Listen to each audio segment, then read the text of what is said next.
Alors bonjour famille, comme vous le voyez aujourd'hui dimanche. Du coup dimanche c'est un jour de repos. Mais heureusement moi je suis encore au boulot, je suis au bureau. Et je tenais à faire cette vidéo pour répondre à un certain nombre de personnes qui m'ont approché et qui m'ont demandé, qui m'ont dit comme ça que Loua, moi je souhaite faire un business, je souhaite businesser, mais je sais pas dans quoi, je sais pas quoi faire. Ah, vraiment c'est fatigant, j'ai réfléchi, j'ai peur, mais écoutez, du coup pour répondre à ces personnes-là, déjà comprenez quelque chose. Les internautes, les blogueurs et tout ça, tout le monde vous dit euh, c'est une question pour pouvoir se lancer, c'est une question de choix, une question de décision, d'acte et tout ça. D'accord. C'est vrai, nous tous nous le savons. Ça, c'est la base. Mais moi, je voudrais revenir sur une question.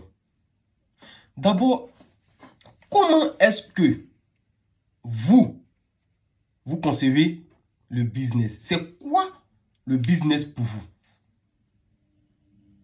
C'est ça. Parce que tout est une question de conception. Comment est-ce que vous concevez le business? C'est quoi le business pour vous? Parce que pour la plupart de nos frères, surtout africains, un business dans lequel tu investis ou voilà, tu fais un truc qui te rapporte des centaines, des milliers, des millions de dollars, d'euros, voilà, de francs CFA et j'en passe. Mais écoutez, c'est pas comme ça que ça marche, c'est pas réellement ça le business. Et aussi, il y a une autre catégorie, voilà, qui, eux, pour eux, voilà, le business, c'est aussi ça. C'est aussi avoir des centaines de millions fin d'année, fin du mois, chaque semaine et tout ça.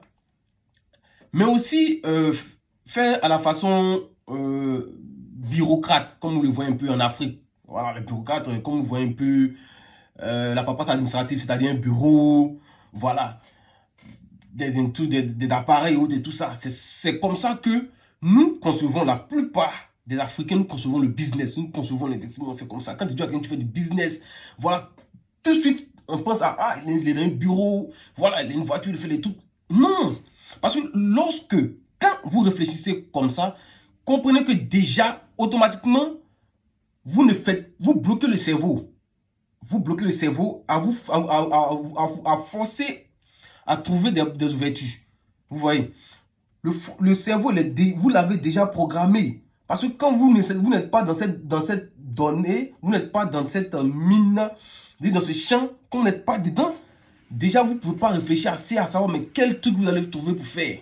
Vous voyez, et quand vous remarquez, quand vous voyez que mais pour faire tel boulot, pour avoir telle somme, vraiment il faut mettre beaucoup comme apport, que ce soit en numéraire, que ce soit le savoir-faire et tout.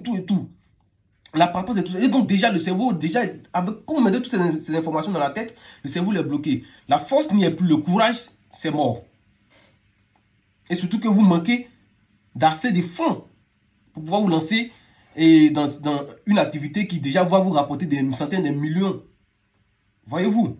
Donc c'est pourquoi moi je voudrais simplement vous dire, vous devez reprogrammer votre cerveau et comprendre que toute activité qui génère des revenus, que ce soit en semaine, mensuel, trimestriel, annuellement et autres, sont des activités, c'est déjà un business. Vous devez comprendre ça. C'est déjà un business.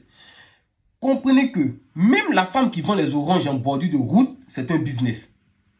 Programmez votre cerveau comme ça. Même le monsieur qui vend des noix de coco à l'africaine dans des pousse-pousse, c'est déjà un business. Parce que ça rapporte, ça génère des revenus. Vous devez comprendre comme ça.